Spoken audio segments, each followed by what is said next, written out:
if a man takes his wife to the range, or girlfriend, and he hands her the gun, and he shows her how to do it, and she picks it up and she handles it like she would anything else in her life, which is gently, the gun is not going to behave well. It's probably not going to shoot what she's aiming at. And if it's a semi-automatic, it's probably not going to cycle well, so there will be malfunctions, which will scare her to death. He'll take it out of her hands, he'll clear the malfunction, hand it back to her and say, "You're gripping it wrong," or something. And she'll try her best to try to fix it, but she doesn't understand what she needs to do to fix it. The malfunction happens again, he takes it out of her hand, clears it, and she by that time is frightful because she doesn't understand the malfunction. It's not being explained to her. She doesn't understand what he's doing when he's clearing it out. And he hands it back to her and she thinks, there's something wrong with that gun. It's going to blow up in my hand or something crazy like that. So all this angst is developing in her and she's having a very negative experience. It doesn't make her want to do this again. So then she comes to the conclusion that, well, I just can't handle a semi-automatic. I need a revolver. Then the revolver is put in her hands and nothing is explained about the fact that there's nothing, there's no moving parts, there's no springs to help take some of that recoil. You're going to take it all in your hand, and she doesn't understand that. So she has this little snubby revolver, airweight, hammerless, and it's the most horrible experience she's ever had in her life. It hurts to shoot it. So she's just done with shooting altogether. This is so common. It happens all the time. And a lot of times this has happened, and then years later these women find me, and they've had this experience, and they've had all this emotion toward guns for all this time. And the women feel berated, and they feel insecure, and they feel frightened, and they feel like they can't measure up to the expectations, and all of that's very negative for them. It's not a good learning environment.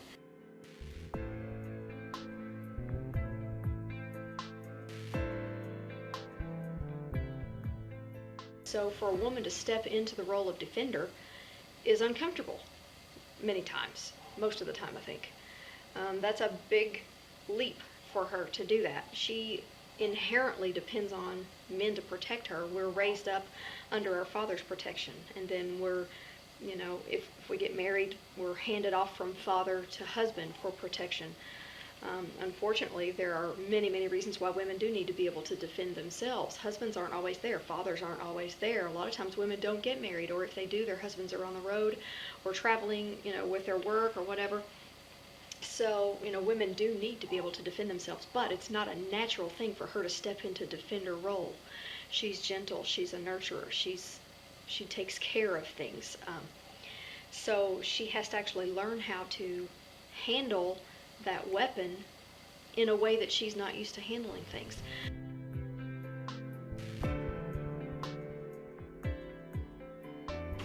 The first thing I do is I explain why they're doing each specific thing I'm teaching them to do. What is the function of it? What's happening?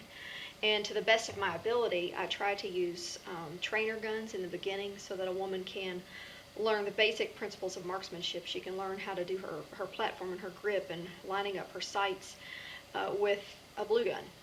And then I'll I'll make sure that I show her how to clear a gun, show her how to check and see if it's clear. I will hand her a clear gun to teach her trigger control.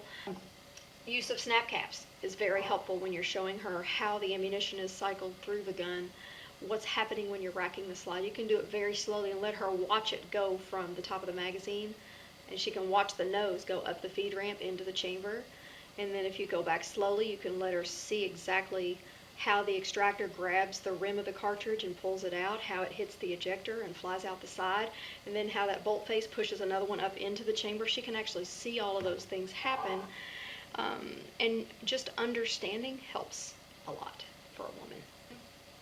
I also make sure if a woman comes to me either fearful of guns in general or she's never shot in her life before, which is a lot of them, I always make sure that once we go live fire, we always start with a 22.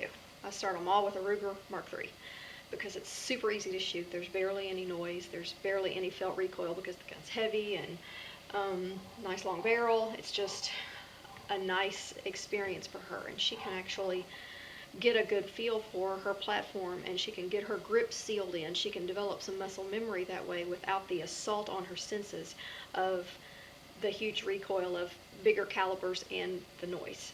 I always also, if it's a beginner or someone who has had a very negative shooting experience in the past, When I climb up in caliber, I make sure that I have her stand next to me and so that she can see the gun and see me, and I demonstrate. I shoot 4 or 5 rounds and let her watch how the gun behaves in my hands, let her hear the noise, let her watch it cycle. She can watch what the brass does when it comes out, where it goes, that sort of thing. It really helps. That way when she picks it up, it's not a shock.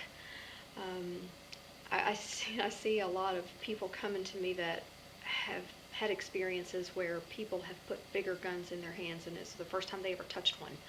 And they'll just tell them things like, oh, it's not bad, no, it's not going to be much recoil at all. And then, the gun practically smacks her in the face because she doesn't expect it. So, really, there's nothing to be gained from lying to the woman, from telling her that there's no felt recoil when there actually is. It's best if you can give her the clearest, most detailed description as you possibly can as how it actually feels.